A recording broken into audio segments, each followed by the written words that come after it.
When anybody's talking about balance, they are still under a bit of an illusion that they control more than they do. I have seen people operating in very unhealthy extremes. I think purpose has a real important and outsized role here in dealing with those extremes. What I needed more than balance was I needed integration. It's a tool.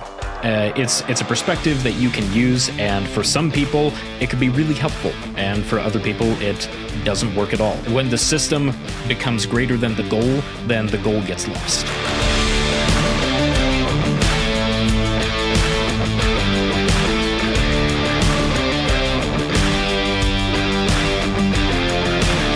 Welcome back to the Be Unbound podcast. I'm your co-host, Jonathan Brush.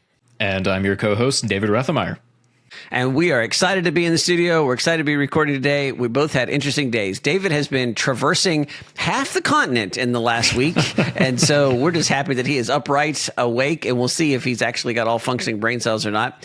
And for those of you listening, doesn't matter a little bit, but for those of you who ever watch the videos, I have been doing some remodeling in the recording studio here, and that involves putting some really cool shelves together, which I got done. And I was just sharing with David that they were supposed to be all carefully decorated this morning, and that did not happen. So if you're watching the video, you get an awesome shot of my empty shelves. So I guess it's progress of some sort, but at least it's honesty. There's some transparency here that we don't have everything perfect. So you know what, Jonathan, when I see those empty shelves behind you, I see potential. There is all sorts of rows of potential for really cool stuff to go on those shelves. And it was potential that was not realized the last time we recorded in here, right? I mean, like there was not that potential the last time. So we are making progress in some fashion, trying to balance all those things is an interesting problem. And in fact, the question that we would like to look at today and examine stems from a question that came in our Q&A episode that we did just a little bit ago.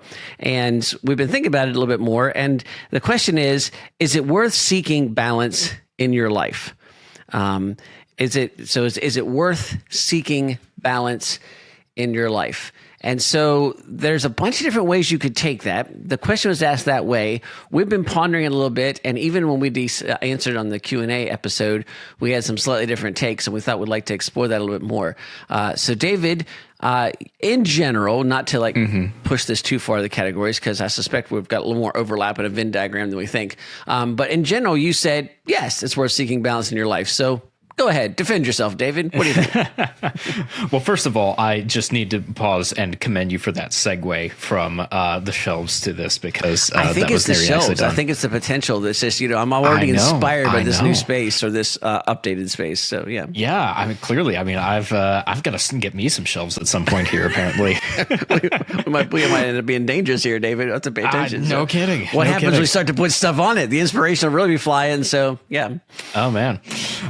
Yeah, so as far as balance goes, I think that I have seen throughout my life that there are lots of different areas of your life where I have seen people operating in very unhealthy extremes.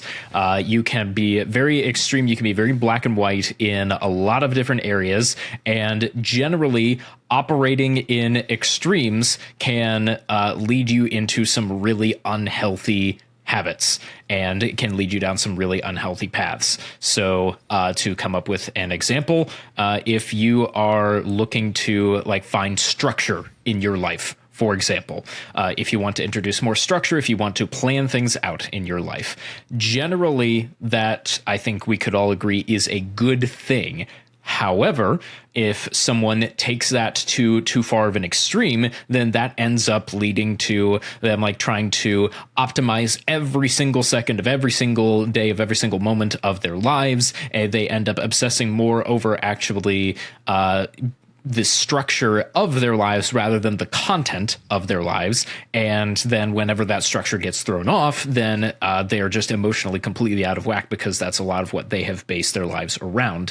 So obviously that's not great, but then the opposite of having no structure in your life and then having your life be a disorganized mess is also not great. And so that's where I personally think that finding a balance in life where you try to pursue some form of structure, some amount of structure in your life, while not going to the extreme that the structure is more important than the life that you are trying to live, and the content of it is helpful. And so that's just one example, but I think that there's many other areas where that applies. So it sounds to me, David, like you're making an argument against the extreme. In other words, that, you know, when you say seeking some balance, you're almost setting that up as a defense against extremity. I'm not sure if that's the right word. Way to use that word. You're setting it up as a defense against an extreme lean one way or the other. And we could, you know, let's put this in work context. You know, one lean would be a workaholic who is completely obsessed, and his, you know, we'll use the masculine descriptor here in his work because of who we are in his work, and so that's all you think about, obsessed about everything with work, achievements, money, all those kinds of things. That'd be one extreme to be guarded against. The other would be somebody who doesn't care. You know, I'll just whatever. Sure, I'll play video games all day, or I mean, like we're kind of being hyperbolic to push it to the ends here, and so you're saying, yeah, you should seek balance in your life, but less as a kind of perfect equilibrium and more as a guard against the temptation to press one of those edges. Is that a fair? I think that is a very fair distinction. Yeah. And I think, too, to just add on to that, I would say that there is not, one perfect equilibrium. And I don't think that even if you find a spot of balance that works for you in one particular area of life, that it's going to always be a particular area of balance. I think that it can be a moving target depending on just how your life ends up changing and adapting. And so I would say that it's not something that you look for and try to, because I even think that looking to obtain balance in all of the areas of your life can in and of itself be an extreme. And so you can end up kind of falling into that trap in and of itself too. So to answer your question, yes, I think that is a fair representation of what I'm saying. Well, give yourself a letter grade. You know, if F's failing and A+ is fantastic, how are you doing in this whole tightrope walk at the moment by your definition? For myself, I would probably give myself a B to B-, depending on what area of life that I'm looking at. And I think that some of that at the moment, I would say, is an intentional sacrifice.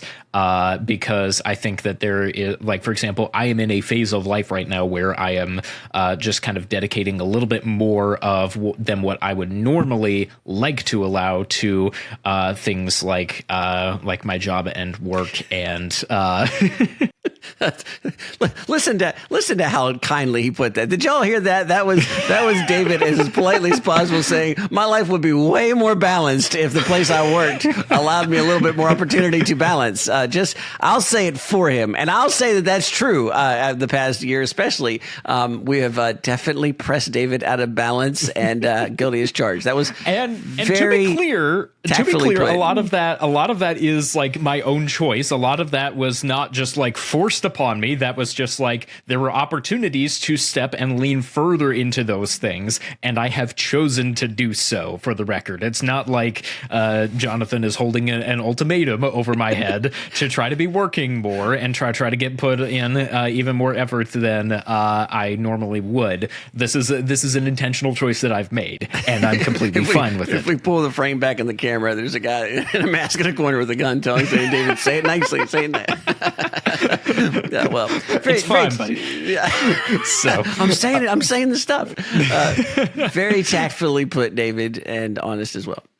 So to conclude with the answer to the question, like there's some of those things that I am dedicating more of my time and my energy to than I would probably normally prefer, but I'm okay with that for the time being. And there's other elements of my life, like I would love to be able to do more as far as for example, just like investing in some of just like my passion projects that I have on the side, but I'm just not really working towards those quite as much.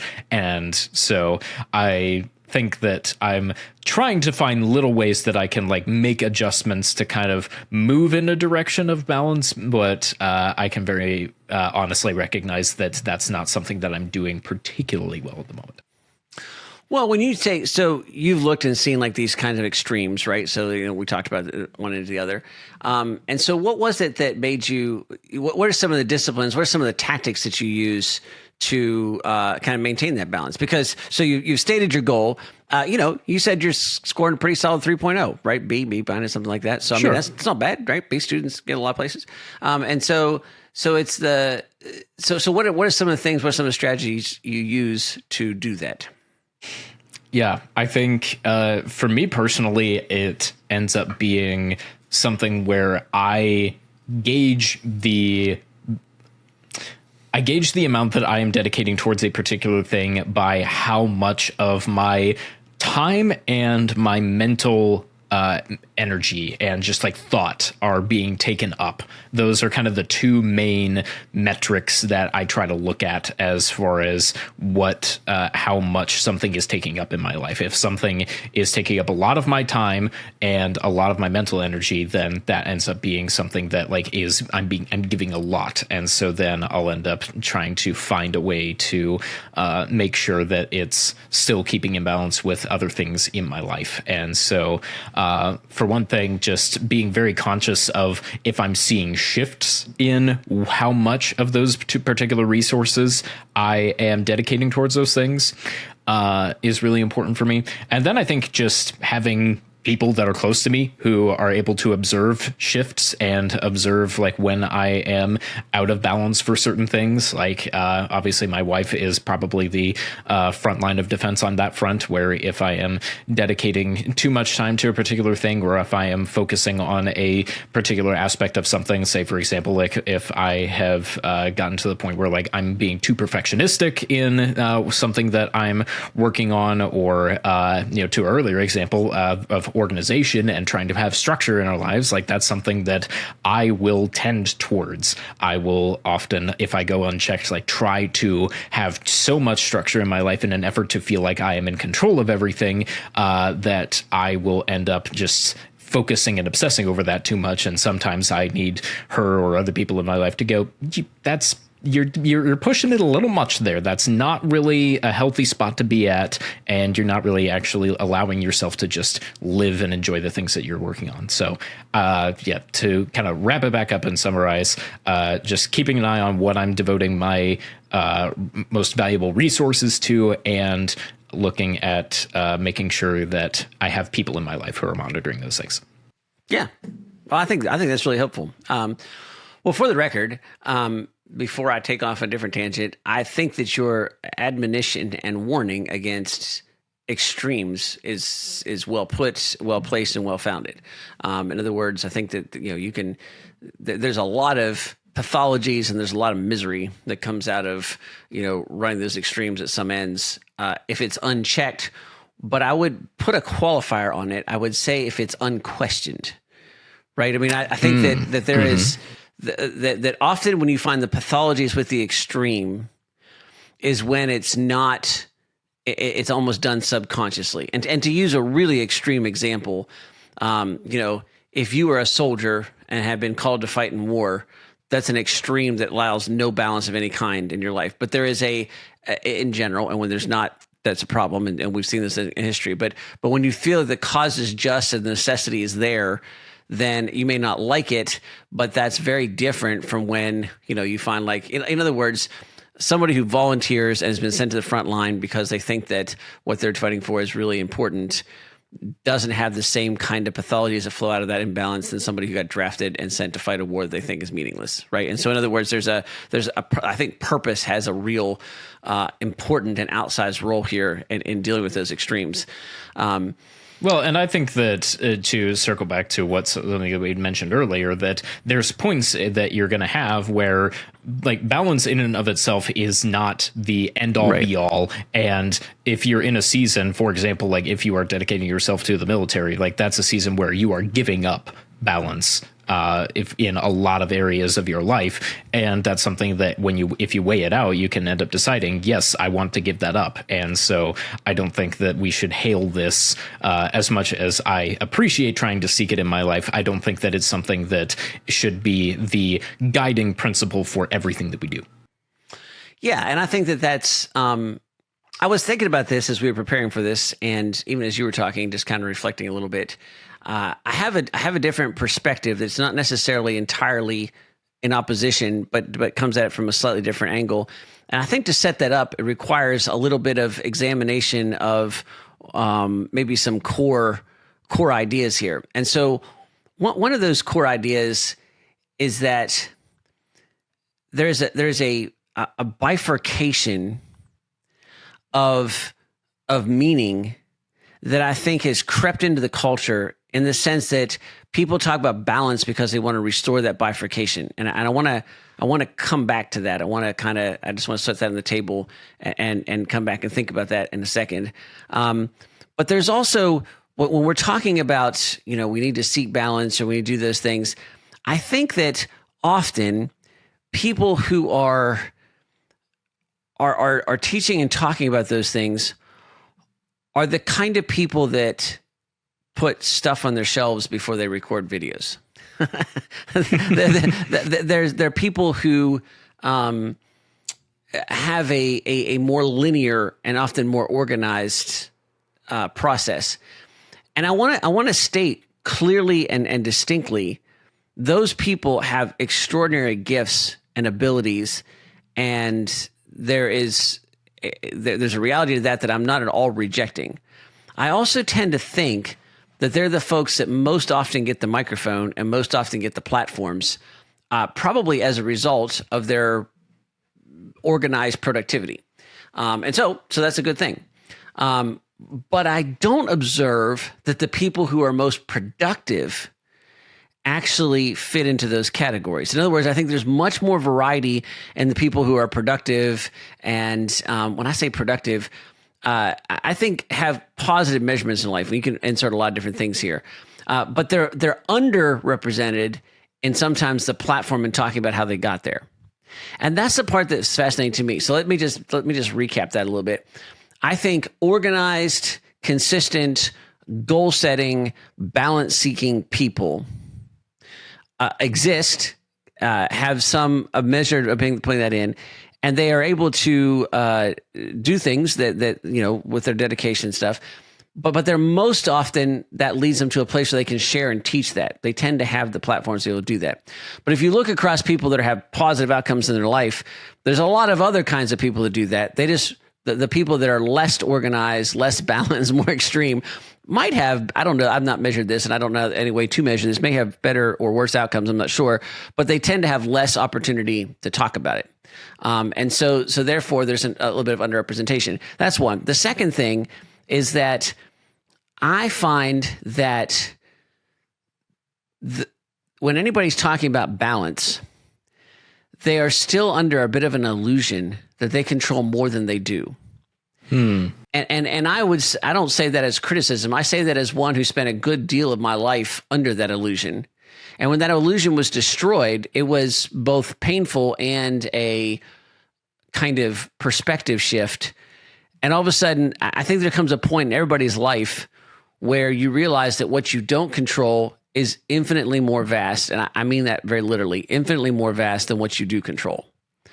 And that's a very, very sobering reality in terms of, and I don't want to say it in a morbid way, but like I've got my life together and just to be clear, David wasn't claiming this, but like you run into people that like, I've got this organized, I've got a system, I've got all these things.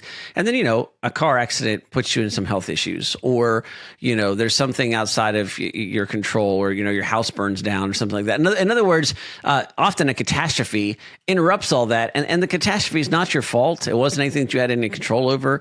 And yet it has a massive disruption. And we can flip that the other way. It could be that something, in the line of work that David and I are in, we see a lot of young people who have their lives all together and seem to be going exactly one way, and then they fall in love, and then everything gets upended, right? And that's not a bad thing, but it does completely change, and like all of a sudden there's new factors, new destinations, new goals that were previously unthinkable that all of a sudden become predominant, and that can happen really quickly. And so all of a sudden there's a change there. Okay. So to summarize, I think that, kind of goal driven, organized people get a little bit more platform to say this is the system that works, but there's a couple of different ways to accomplish the things they're accomplishing. Second, what you don't control is far vaster than what you do control, and that's worth at least noting. And then to come back, the part that I really want to spend more time on here is this bifurcation, this idea that you need balance. And here's the way I think this is set up. It's like, I think this comes from primarily from this idea, I would like to hang out all day and do leisure stuff, or hang out with my friends, or insert whatever it is that you think is a good thing here, right? But I have to pay the bills. And because I have to pay the bills, I need to go to work. And so when I go to work, pretty soon work consumes me. So I need to have a balance here where I'm working just enough to be able to maximize my leisure time, because that's the important stuff, and the work is kind of the necessity stuff. And I need to have this balance between, like, yeah, I have to be so productive, but I also want to have some time to do things that I like. And that's oversimplified, clearly. But there is this level of kind of this either or. And people that have listened to the podcast know that I strongly reject golden age thinking. But I think there was a time in our past where that was less different and more the same, because living meant to survive. And to survive meant, like, in other words, your leisure time and your productivity time and your family time and your community time were often integrated in a really powerful way because they all happen the same way. Now, I'm not arguing that everybody should be agrarian by any means, but there is a reality that in previous eras of history, there were more people who were tied to agriculture in terms of living than other things. And if you're in an agricultural setting, you are working with your family on the land, and everything's sort of tied together, both your recreation and your entertainment and your togetherness and your community in terms of, people help with the barn raising or getting the stock in together, something like that. They're all kind of knit together in such a way that there's not this, I'm going to work so that I can go rest. Those things are kind of tied. I think that it's worth thinking about, not as a golden age, but just as an observation, which is a long-winded way to say, personally, and not as a universal claim. So I'm not stating this is reality for everybody. Personally, my observations in my own life is that when I tried to pursue balance, it turned out to be a myth that was unobtainable and was not in my control, and therefore consequently ended up being deeply frustrating and disturbing to me in some ways. The ability of thinking about balance as a guard against extremism was very helpful. But instead, what I needed more than balance was I needed integration. So it's two different words. I would say I'm not arguing for balance in my life, but I strive for integration in my life. That what I do for work is clearly associated with what the rest of my life is in terms of meaning. And so my work is meaningful, not because I think I do a job that is super important, making a difference in other people's lives. I do get to do a job like that, and I'm really grateful for it. But I'm not holding up the job as that kind of holiness. I'm holding up the job that I'm doing primarily enables me to create value in the world that I think is useful and that helps other people, and by consequence helps me take care of the ones who are most close to me and that I've been given responsibility for. And so it's not that I go to work so I have to pay my bills so I can come home and spend time with the ones I love.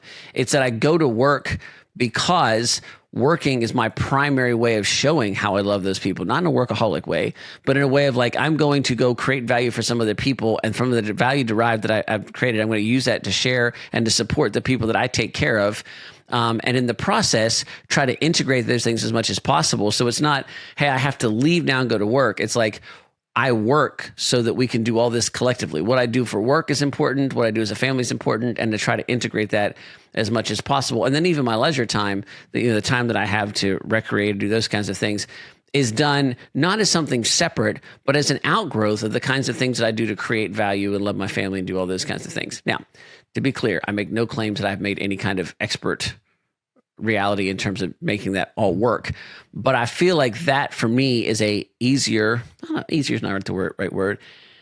That makes more sense to me to pursue that as a system to put together than to achieve some sort of balance, which, as far as my life is concerned, has been totally elusive. Now, that could be a reflection that I've failed at balance, which is why I'm not making claim as universal. And instead, I'm bringing it up as a perspective and a viewpoint for folks to consider, for listeners to consider. I'm not putting it out as an argument. This is reality and balance is ridiculous. So. Okay. Yeah. So I think what at least I heard from you here, tell me if I got this wrong, is that it sounds like for you, balance in when you have tried to achieve that in your life has been trying to like draw a line with specific things, like how much of your resources like you give to specific things. And because I have a perfect example of this, David. Okay, go for it. When I graduated from college and I got my first post-college job, it was also the first time that I had a set of hours that was consistent. I had worked agricultural jobs. I worked in doing stuff with horses and all these kinds of things. It's like sometimes I worked all day, sometimes I worked a weekend race, sometimes I didn't, and sometimes it's just it's all kind of scattered stuff. And of course, college has that kind of flexibility as well. So now I had a 9 to 5. In my case, it was I think 8 to 4:30 or something like that. And so the 8 to 4:30 job, and the balance that I wanted to achieve was I was immediately jealous of my time at work. I saw that as opposition to my family, right? And so I counted how many hours I would be at work. And I set the time I woke up in the morning and the time I went to bed at a half hour more than the time I was at work. In other words, so that I could say I have not only achieved balance, I have prioritized my family by literally adjusting my calendar so that I get up and I go to bed at times that will guarantee that I spend more time away from work with my family than at work. That was a kind of, you talk about bifurcation, opposition, and balance. I mean, like I literally ran my clock by that. So as an example, yeah. So okay, you're right. Okay. So, all right, yeah. So let's run with that example because I think it's fun. So that like that in theory is just like, hey, I want to ensure that I'm spending more time with my family than at my work because my family is more important to me. I want to make sure that is prioritized more. Solid goal. It sounds like that did not last forever. When did that change? It changed when I wanted more for my life, for my family, and for my work. In other words, there was a limitation placed there that I soon came to realize that I can only progress so far in creating value at work. I didn't even think of it in career terms. I thought of it in doing things that were useful and meaningful. That I could only therefore progress so far in taking care of my family, and I can only progress so far in terms of how I serve other people if I insisted on keeping this really strict bifurcation. And the other side of it, David, was that more and more I was watching people who were basically claiming, as a dad, you should spend all your time with your kids and you do all this kind of stuff. And first of all, I don't think that's possible for most people. And secondly, I started to think, well, I don't know, like I'm struggling like crazy. Like I'm spending years and years trying to achieve this and I'm only achieving little pieces of it. When my son or daughters graduate and my reality that I've impressed on them is that their spouse or their role is to spend the maximum time with their family, I'm only to the point where I can get a little bit of that after years and years and years of building skill and experience in the workplace, so I can trade a little bit of that. That's not something that happens immediately. Aren't I setting them up for immediate failure? Like for years, I can feel like, I'm selling out to the man. I've got to go to work. And also, at some level, can we not just point to the reality that, like, I think we're created to work? Like part of how I take care of my family is that I go to work, and it's not just the financial aspect of it. It's the example I show. We serve other people. By going to work, I'm doing something outside of our family. So we're not insular, so we're not turned in, that we're actually, it's like, hey, part of what we do is we go outside and we help other people and we create value for them. And that's also necessary for us to be able to do the things that we want to do. Anyhow, I just felt there was a bifurcation, divide there that I'd unintentionally set up that resulted in unrealistic expectations, but also resulted in sort of a false understanding of what I was doing. In other words, it was making work to be the enemy when I think work in so many cases is the point. But again, it has to be work that's integrated because, as you rightly noted, David, work could also be an idol right? I mean, you could have somebody who abandons their family to go climb the corporate ladder or something. And then, there's all kinds of stories and myths and experiences of that. And that's not what we're arguing for at all, to be clear, that not making a workaholic argument here. So. Yeah. Okay. No, that's a really helpful example, and I think that one that I'm sure that a lot of our listeners could probably relate to, depending on what phase of their life they're in. So, a couple of things that I think I am observing as trends in what both of us are saying, because I think where we've ended here, I feel like we're closer to like being on the same page than we probably initially thought that we were. Is, for one thing, that there is never going to be a perfect balance point, and I think the obsessing over trying to find the perfect system, the allotment, the ideal balance in any particular area of life, if you're focusing too much on trying to find that, and the system that you are trying to use to help you to achieve something becomes greater than the end goal that you are trying to achieve, that's incredibly unhelpful. Like, when the system becomes greater than the goal, then the goal gets lost.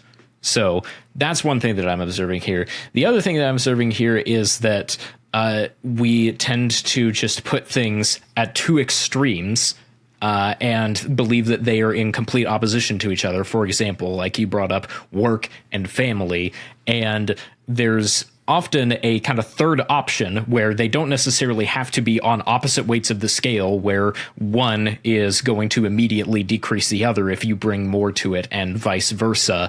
There are often ways to just adjust how you go about one of those particular things or one or the other, and just allow them to exist together in ways that enhance both of them at different points. And now, not everybody's going to be in a position to do that with every single situation. Sometimes, you're going to be have a job that requires you to be directly away from your family, and then finding solutions for that is going to be a little bit more challenging. But I think that trying to shift your mindset so that you're not just looking at the two ends of the extreme as diametrically opposed can unlock some really interesting possibilities for you, rather than just being focused on how do I find the midpoint in between them. Yeah, maybe an interesting example for this is that, and I'm not super keen on this definition, but I have spent time in church work where the congregation's idea was, we have banded together in order to set aside money to pay for somebody to do ministry on our behalf. Right now, to be clear, I think a better understanding of church work is that we've banded together to pay money for somebody to teach us how to do ministry, right? But there are definitely church models where it's like, I can't go to the soup kitchen. I can't be a camp counselor at camp. I can't go on mission trips. I can't spend all my time teaching the Bible. I can't. So we're going to band together, and we're going to use our money. We're going to send this person out. And that pastor is going to be our representative of the congregation doing some of those things. Now, to be clear, I have some opinions about that in terms of church structureship and the church structure and how it relates to discipleship and all those kinds of things. But it is unquestionable that people can get excited about that and that real ministry can get done. I think that one of the interesting ideas here is that, if we're in this kind of have to seek balance, there's some level of like, any minute you're at your job, it's just a necessary evil so you can get back home. The other side of that is, hey, okay, I'm going to use myself as an example, so don't anybody freak out in the audience in terms of the way I'm going to say this. In my life, we have been blessed in that Kara has been able to be a stay-at-home mom, and so we made those decisions and all that kind of stuff, and that's not always available to every person, and nor, for the record, do I think it's necessary for every person, but I'm just stating that that's my experience, right? And so we could either say, hey, we're a family and we resent every minute that you're working because you should be here, right? Or we can say, we're a family and we're all banding together so that as a family, we enable one of our own to go out and not only provide for us, but to serve other people. And so by extension, we are serving those people as well. Whatever Dad's doing, his work is an outgrowth of what we're doing here as well. Whatever the people working, and we can expand it out here, whatever the people working are doing, it's an outgrowth of what we all achieve together. And all of a sudden that changes things really dramatically. And I've been blessed to be around families who has a parent who spends a way disproportionate amount of time working in significantly important positions, and the family is as tight as any family I've known, and there's no resentment about dad's necessity to work. It's like, no, we all together as a family are enabling that person to go and serve that company and those customers and those people in that way. And we all have some pride, and we all collectively think that we're doing this job. That's where I think that the intentionality is different, right? The understanding is different, and there's a lack of there's not so much balance but integration to that. That can be a really interesting way to see it. Again, I'm not making a universal argument here. I'm stating a perspective that I think is interesting, and one that, for whatever reason, makes more sense in my personal life experience. So. Mm-hmm.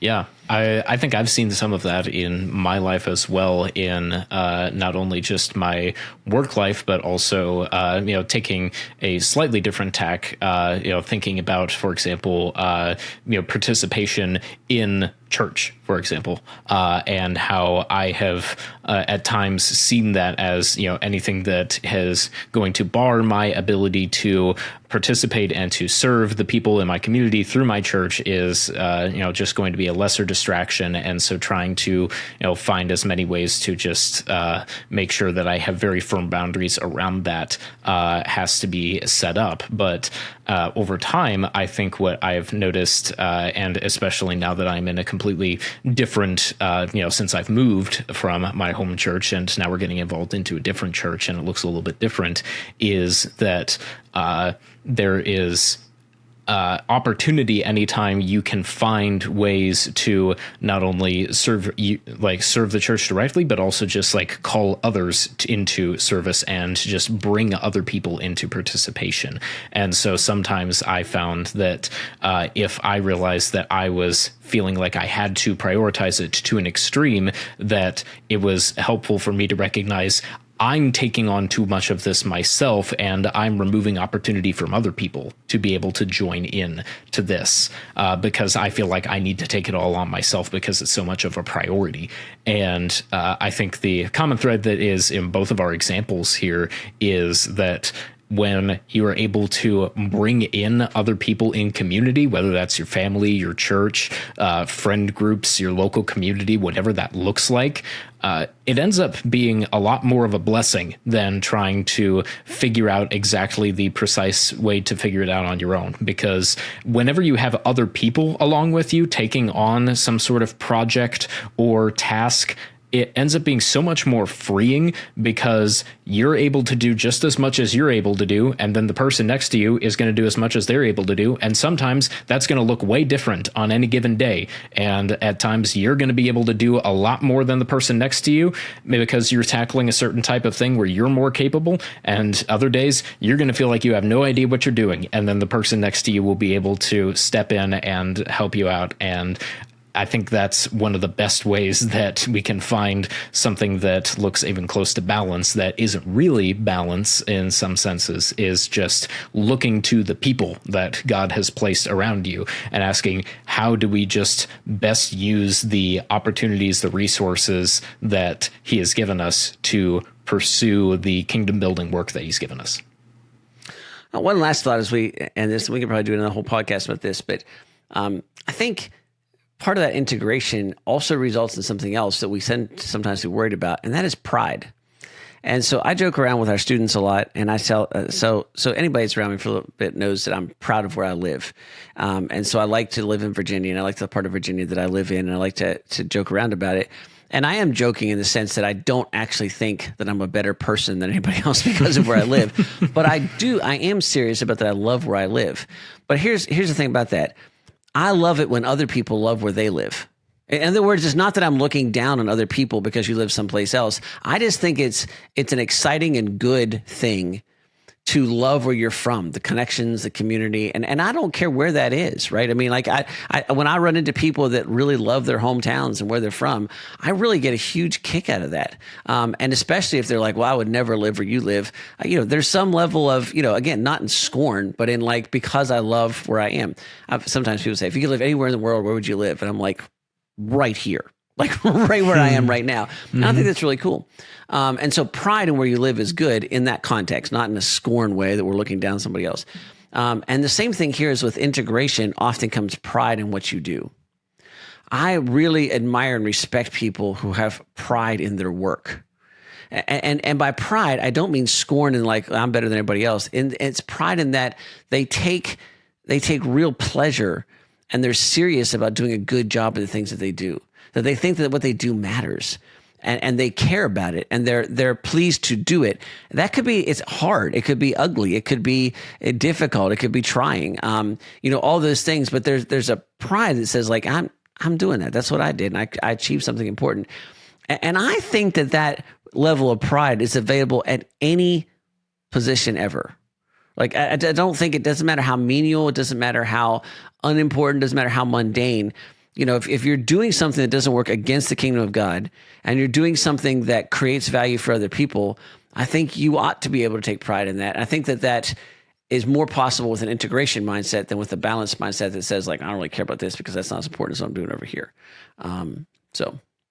Well, thank you for coming along as we answered that question. David, in terms of should we seek balance, we're seeking balance in your life. I would change that and say it's worth seeking integration in your life. And I would also say that what we're both functionally saying in terms of that is not particularly far off. And I would echo and enhance David's, guard against extremes. And then I also would sort of just submit that, I don't know, I think for some people it does make more sense to state it that way and to go that direction. But if that doesn't make sense to you, maybe this alternative way of thinking is not so much like this is right and the other is wrong, but it's a perspective that might make more sense in the way that your life works. Maybe you're an empty shelf type of person as well. So. I think probably the easiest way I can think of to put it, or the most helpful, is that it's a tool. It's a perspective that you can use, and for some people it could be really helpful, and for other people it doesn't work at all. And for some people it may be a tool that feels really helpful in a season, but then the season changes, and suddenly the whatever project that you're working on, if you're looking at the tool example, suddenly it's not a very applicable tool to you. And that's fine. I don't think that it has to be a universally applied thing. I think it can be helpful in a particular person's situation in a particular time. And a lot of the time it's not. And that's fine. And I think with just about any tool, don't place the tool above the goal of what the tool is setting out to accomplish. And I think if we can settle on one particular conclusion that I think is going to be worthwhile for any question that we have here, seek the work that God is calling you to do, whether that is your vocational work, your family work, your work in your community, whatever that is, and whatever means that you can find to bring all of that together and to glorify God through those things, do that.